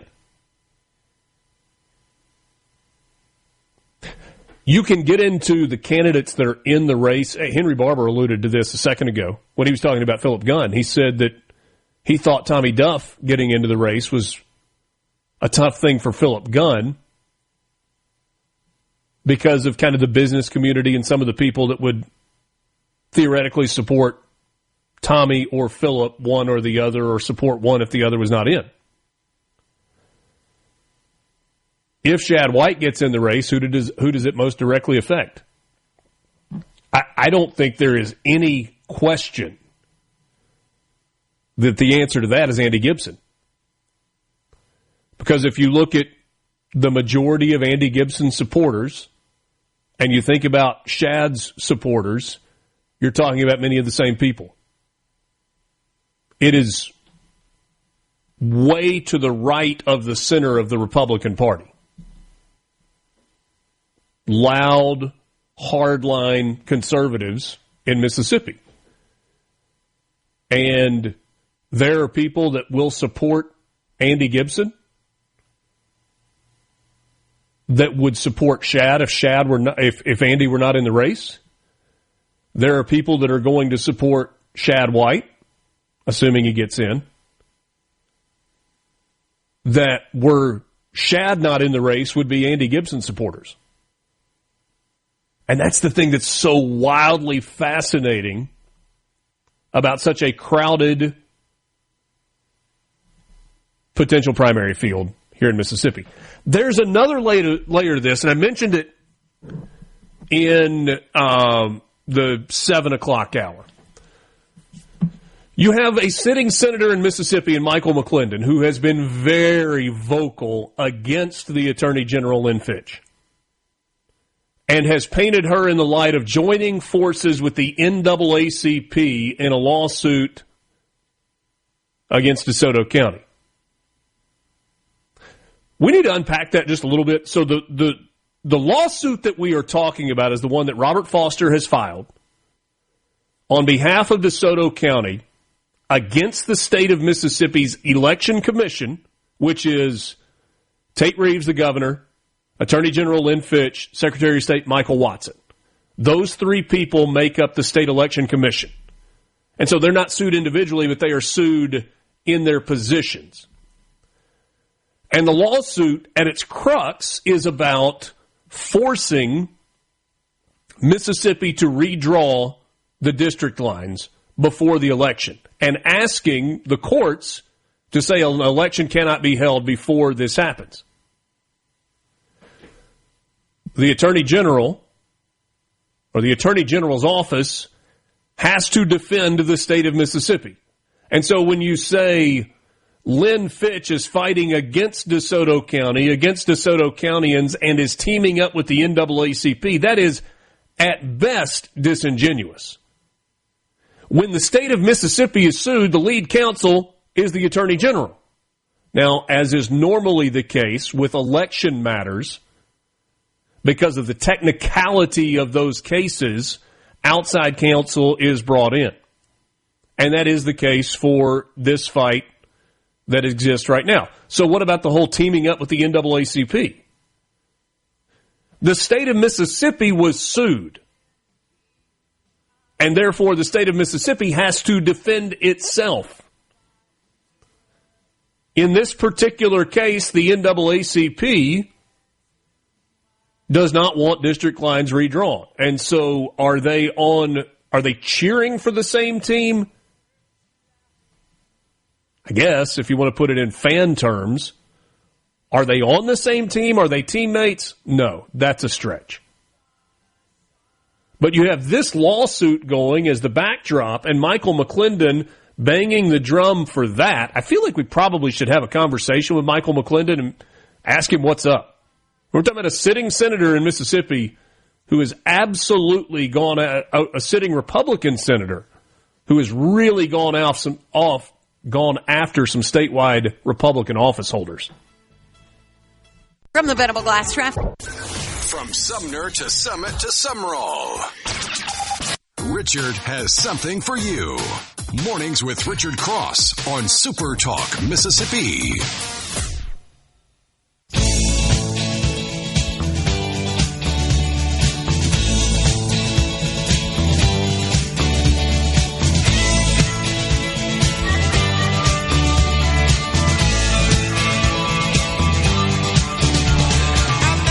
Marshall and Terry, I think this is the leading candidate for text of the day. Ooh, Will. That might be something we should think about. Should we have a text of the day? Sponsorship. Well, yeah, I mean, it certainly could be sold. I'm not against that idea at all, but you never know. I mean, it could be in the 6 o'clock hour. Like right out of the gate, somebody could come with a haymaker and be like, boom, That's not going to be topped today. But I think text of the day belongs to Marshall and Terry when he says, and I feel like this is a scratching your chin emoji text. He says, politics makes strange bedfellows. Amen. Amen. I will work to get a more formal invitation out there, but I'm just going to give it to you across the state of Mississippi. Know we've got many of you listening in the DeSoto County area. Feel like Michael McClendon needs to come on and join me for a conversation. Would love to visit with him, get his take on some of what's happening in Mississippi, and just ask him point blank. You're a Republican sitting senator in the Magnolia State, and you're going after Republican statewide office holders. Why are you doing it? So, Senator McClendon, open invitation to you. I think we can get to you to formally ask you, but I'll put it out there. Love to have you on. I think you've been on in the past. Not with me, but in the past. And I certainly look forward to the next time we get to visit with the state auditor. Shad White deployed right now. National Guard duty. I don't know when he comes back. In fact, I don't know if he knows exactly when he comes back. Maybe he does. Maybe that's a finite term. I don't know exactly how that works in terms of deployment. And check in with some of our folks at the National Guard and see if we can understand a little bit better exactly how that works. But I mentioned a second ago the down ballot races. So the non-governor races. So what are we looking at? So right now, we know that Michael Watson, the current Secretary of State, has announced that he's running for lieutenant governor. As it stands, he does not have a primary opponent. And I've heard a lot of people go, I don't think he's going to have an opponent. And then others have said, oh, he's not going to get off that easy where he doesn't have anybody to face in a primary. But Michael Watson is a very strong candidate. And it's going to be fascinating to see if anybody ends up jumping in the arena to face him in a Republican primary for lieutenant governor.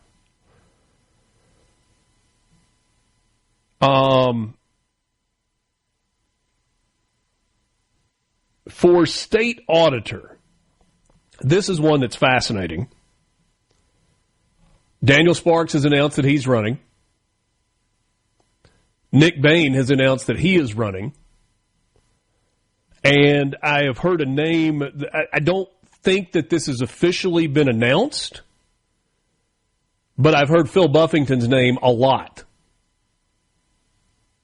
At least considering, maybe strongly considering joining the race. I don't think that has been announced officially. For Secretary of State, nobody has announced officially, but we've talked about this before. It appears as if Whitney Lipscomb is going to run for that office.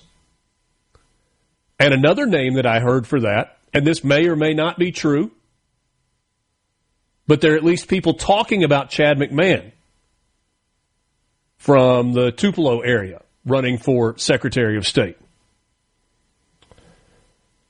Attorney General is a fascinating one. There is a lot of buzz that the Commissioner of the Department of Public Safety, Sean Tindall, is going to run for Attorney General. There is a lot of buzz that Senator Briggs Hobson is going to run for Attorney General, though neither of them have announced that publicly. I thought,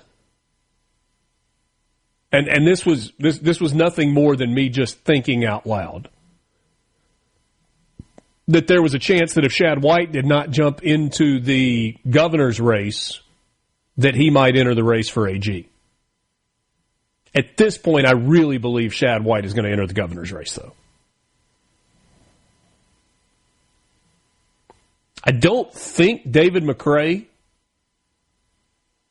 is going to have an opponent for... there may be somebody that pops up that runs for treasurer, but feels like David McCray likely will maintain that position. Mike Chaney does not have an opponent that we know of for insurance commissioner. And by the way, today is August 10th. You've got the rest of the month of August and all of September and all of October and all of November and all of December. So almost 5 full months. And then the month of January as qualifying month. So you've got 5.5, almost 6 months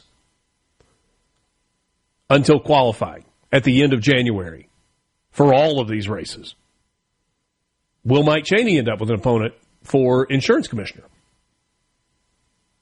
Will he run again? And then there is Andy Gipson's spot. Andy Gipson, the current Secretary of, or Commissioner of Agriculture and Commerce, which I said to him when we visited at the Neshoba County Fair, and I meant this in a complimentary way. I like Andy Gipson. I do. I told him, I said, I feel like the role that you're in was typed up in central casting. Like you are the perfect agriculture commissioner for the state of Mississippi. Clearly, he has told us that he felt called to jump into the governor's race and has done so with both feet in a cowboy hat. So what direction is that going to go? We had somebody send us on a text message on the C Spire text line a little while ago, and I had not seen this announcement, but I have heard this name.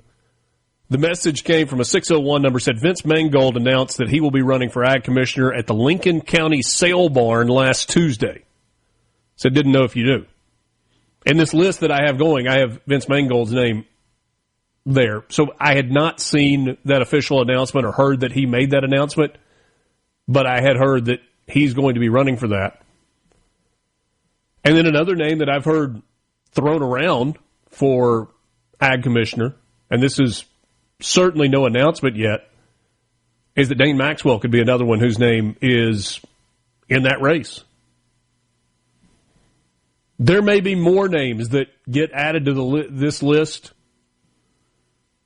but I guess that's the point that I'm making when I say this political season is going to be wild and so much attention is going to be on the governor's race. But this state auditor race is going to be wild. There are a couple of other names I've heard that could be in the running for Attorney General.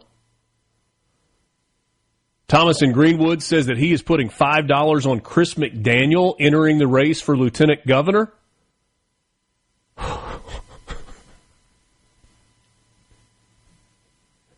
Yes, please. You give me Chris McDaniel versus Michael Watson in a Republican primary for Lieutenant Governor? Okay. Paul and Hernando, how do we get more women into these races? I don't know the answer to that, Paul. Obviously, there are a couple of very high profile, one that's announced and one that we think is going to announce.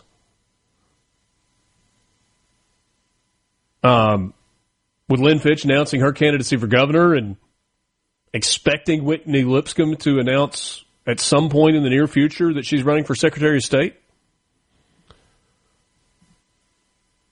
Charles in Summerall said, tell Thomas that I'll see his $5 and raise him $5.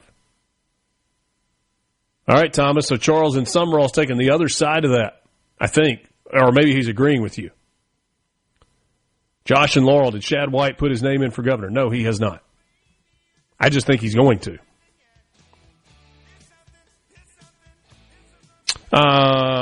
Might seem like gatekeeping, but I don't think mentioning when Shad is coming off deployment on air is a good idea. Okay. I'm just curious when he's going to be back in Mississippi. That's all I was saying there. Back with you. Mornings with Richard Cross, SuperTalk Mississippi. JT Mitchell from the SuperTalk News team. He's our news director. Will join us coming up next. MRC brought to you by Community Bank, online at communitybank.net, rooted in our community.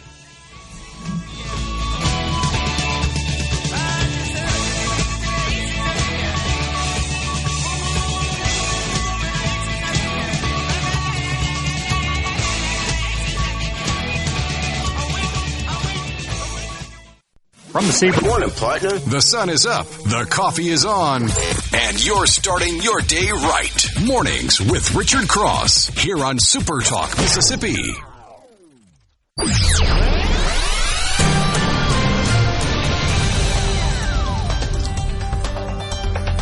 The One Plan from C Spire is here. Fiber home, internet, and wireless, only $99 a month for new and current C Spire customers. One plan, one price, one experience, zero compromise.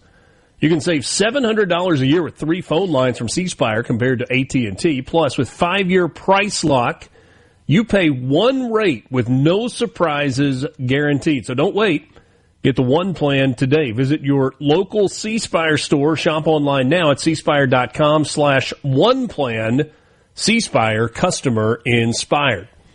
Alongside Will East, I'm Richard Cross. This is Mornings with Richard Cross, presented by Community Bank. We are joined right now by the one and only J.T. Mitchell, the news director with the SuperTalk Mississippi news team. Good morning, sir. Hey, nice shirt, Richard. You as well. Shirt Felt like brother. a navy blue SuperTalk genteel shirt kind of day. You ever watch Tim Robinson? No. You're not goofy enough, huh? Shirt brother. That's what we are right now. Shirt brother? Yeah. Okay. Do I need to unbutton one more button so I can be like you? Yeah, let the taco meat out a little bit. Gross. Hey, I heard you talking about Wikipedia earlier. I used to have a professor who would really encourage us to edit Wikipedia. When you knew something was wrong, make it right. He would always come into class, and he was a Shakespeare professor, so he was very animated. He'd come into class and declare that Wikipedia is 82% accurate, but if you do your job, we can get that number up. There you go. I heard a bit on another radio show.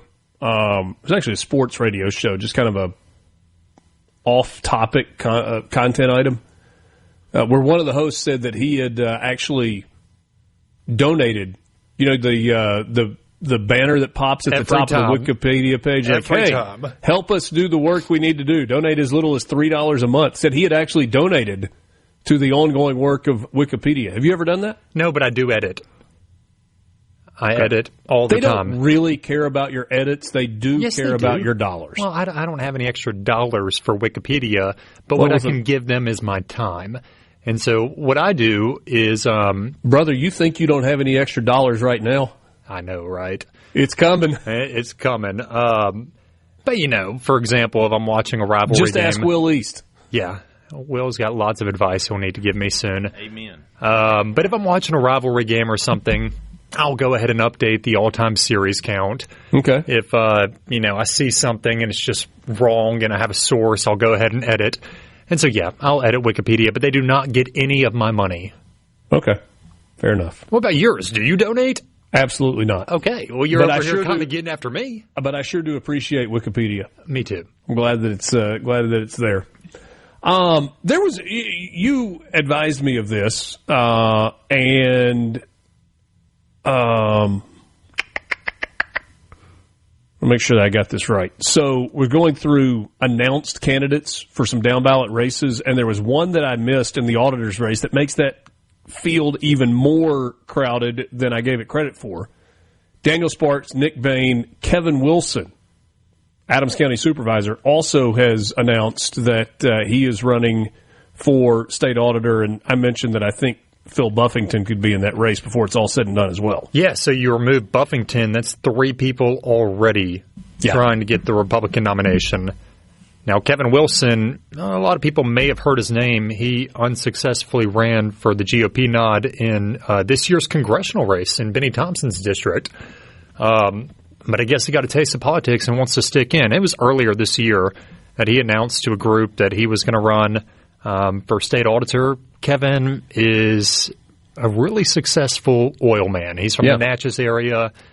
president of the Adams County Board of Supervisors. I thought it's interesting, though, that he's getting into this after losing to Ron Eller in this most recent congressional race. Okay. But maybe he'll be better off statewide than he would just in District 2. I don't know. Perhaps. We'll see where that goes. Did you spend any time or any bandwidth this weekend on the judge appointment? Yeah, I had a feeling you'd bring that up. It was all over social media. I couldn't not spend any bandwidth on it. And so I, of course, I'm a naturally curious person, for better or worse. Skeptical, maybe, even? Skeptical as well. And so I started diving into it a little bit. You can't call these offices on the weekend and ask, hey, is Assma Ali a municipal court judge? So all I could do was from my keyboard, right? And you can't find many verified facts really at all. What you can find is that Ali is an attorney. She's an attorney not far from where I'm sitting right now, over in Ridgeland. Immigration attorney that's based in Ridgeland. That's correct. She practices, in an array of areas: immigration, citizenship, violence against women, among other areas. And so we know she's an attorney. But for you guys that are just tuning in and don't know what the heck we're talking about, there was a social media hubbub over Ali becoming, allegedly, a municipal court judge. Now, in an appointed position. In an appointed position. And I don't know. I have looked into everything I can, and she's not listed on any city websites. She's not listed on any public judge directories. And so I don't know, to be honest, Richard. Today we can start making phone calls and asking. But it's interesting, and it's the same group of social media users that, it's in their bios. They're ultra MAGA, a little bit further right than a lot of people, and they went with this story, and I don't know where it popped up from, but it has been everywhere on social media, and that's about all I know. So not many verified facts. Probably about what you know, huh? Yeah, I've talked to some people who don't think it's true, that think that this has been created out of thin air, and there is some reporting. I do think that Ridgeland has said this is not true for Ridgeland, which is where her home office is, and would seem to make the most sense if that indeed is where she lives, that would where the appointment would have come. Lumberton got brought into the conversation. That's kind of a drive. Which just wouldn't make any sense at all if you look at a map, so we'll see. Yeah, you're right. Any such appointment has not been verified by the city, state records, or any of the judiciary rosters. So we'll see. You did mention that a sitting state senator also got into it. Michael McClendon, he posted about it. It's kind of crazy. I don't know if you've tracked any of his social medias. He's definitely been posting and getting more traction since the Calais decision. Yes, absolutely has. Absolutely has. And we'll just leave it there for now. I hope that Michael McClendon will come on with us. I mentioned that earlier. Would love, he has an invitation to join the show, join the conversation. Got lots and lots of questions I'd love to ask him. But a few questions I have for you as well. We had the story last week of the story that emanated out of Jackson, where a woman was discovered hanging from a tree behind a vacant Jackson home. Do we have any update on that story? Kind of. And this is just the latest example of tragic news that you and I have had to discuss. So you just talked about what happened early last week. They found her body Monday night, and then by the end of the week, we got her identity, 29-year-old Tasia Fortune. She's a mother of 4. So we got the identity. And then over the weekend, Fortune's family spoke to ABC News and kind of gave some insight into her as a person. They said she had some rough patches, but to their knowledge, she was not suicidal. She seemed happier than she had been in a long time. They used the words at peace, and they used the words loved living life. They said, we do not believe she killed herself. Of course, the investigation is continuing. Councilman Kenneth Stokes he's reached out to the U.S. Attorney's Office, asking them to provide some federal assistance to JPD to try to go ahead and get this investigation rolling a bit faster and get some more answers. Another update. And JT, with the relatively new chief of police in Jackson, this is a significant investigation for her department. It is. And it's one of those situations that no matter which way you put it, it doesn't look good, right? No, it's awful. Whether it ends up being deemed homicide, suicide, whatever the case is, it's a terrible situation. We also had a man by the name of Terrence Anderson appear in court last week for a different charge, possession of a firearm by a convicted felon. But it was revealed by detectives in court that he is a person of interest in this case. But he denies anything to do with her death. He knew her, but denies anything to do with Tasia Fortune's death. We had a story that we brought to you during the 6 o'clock hour this morning about a police standoff in Byhalia that ended with a woman dead. And we'll give you the update on that, plus some fun news, I think, in the sports world that we'll hit with JT Mitchell when we come back and wrap things up with you. Mornings with Richard Cross, SuperTalk Mississippi, streaming at supertalk.fm and SuperTalk TV.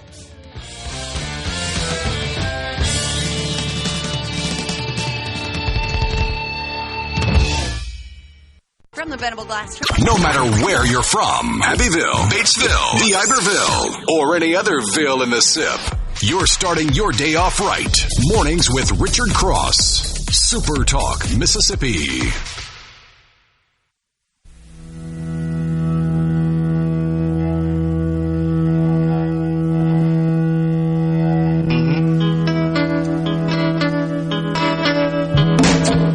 An update of sorts to the conversation that we were having before the break. Will sent this to me from the Madison County Journal, a post or an online story that was posted this morning. Social media post this week claiming that Ridgeland immigration attorney Assma Ali had been appointed a Ridgeland Municipal Court judge are unfounded. Post began circulating August 5th and 6th, announcing Ali's appointment, with supporters calling her the first Yemeni American Muslim woman who wears a hijab to serve as a judge in the United States. The Post, which have since been deleted, said Ali would continue practicing immigration law while serving on the municipal bench. By August 9th, the original post had been deleted, and accounts online reported that Ridgeland officials and aldermen denied any such appointment or knowledge of a judicial vacancy. So the original post is gone. Correct. Okay. So we'll JT's going to keep digging, I promise you, and if we have any updates, we will pass those along. That's my job. The larger and more interesting part of this to me is what you were talking about, though, and that's some of the people, including a sitting elected state senator from DeSoto County, who grabbed this and ran with it as the truth. Fascinating play. It is. So, I mean, we'll leave that there. We'll leave it there for now. Who knows? We may end up finding out that she did get appointed, and it was at the tail end of last week, and it never hit the news cycle. Didn't get word until now. However, if the original post is gone, if people are backing up a little bit, seems less likely. Seems a little less likely. All right, Byhalia, Saturday night, Sunday morning, a 10-hour standoff ended with an armed suspect dead and an officer-involved shooting with another woman found dead inside the home. Yeah, tough situation. We got word from DPS yesterday after the standoff ended, which began Saturday at 11 p.m. You go 10 hours down the line, I guess it ended at 9 a.m. on Sunday. Good math. Yeah, on my feet, Richard. And we got word from them that an armed subject was killed by police and another woman was found dead inside the home, believed to be killed before the officer-involved shooting happened. And so I guess Saturday night, law enforcement, Byhalia PD, got word, they got a report that a woman had been shot inside this home on Church Street. They respond, according to DPS, when they got there, the armed subject inside the home began firing at officers. They called in for assistance from DeSoto SWAT. Marshall County may have sent somebody over as well. And the shots continued being fired after hours of negotiation. It was a no-go. The male subject would not come out. He was killed by gunfire, and then later identified as Russell L. Kelly Jr. of Memphis. Interestingly enough, a neighbor told WREG that a lot of people lived in this home. It was an older couple, a man, a woman, and some young children. Now, we did get word that during negotiations, while they could not persuade Kelly to leave the house, they were able to safely get 2 adults and a child to leave the home. And so we don't have the identity of the woman inside who was killed. This is an ongoing investigation. As always, it's the same protocol with any officer-involved shooting. MBI takes it over and then passes along its findings to higher office. Yep. So MBI, under the umbrella of DPS, will take over the investigation, and when all of their information is gathered, they will turn it over to the Attorney General's office to go from there.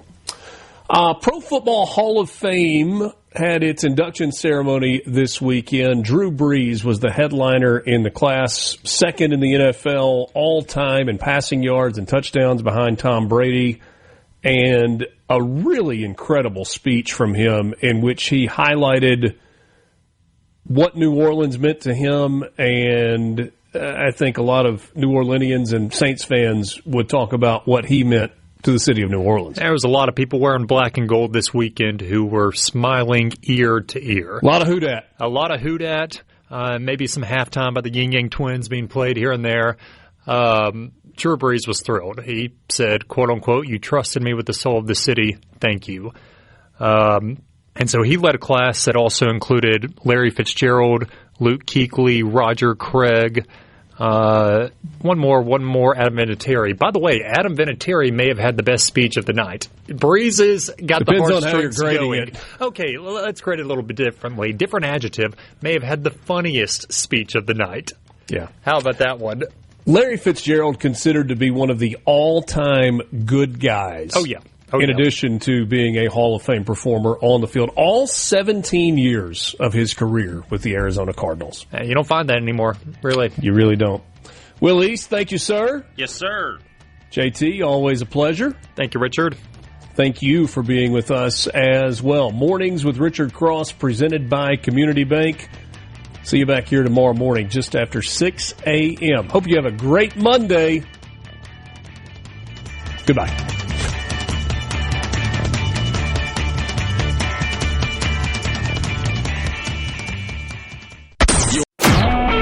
A SuperTalk Mississippi Media production.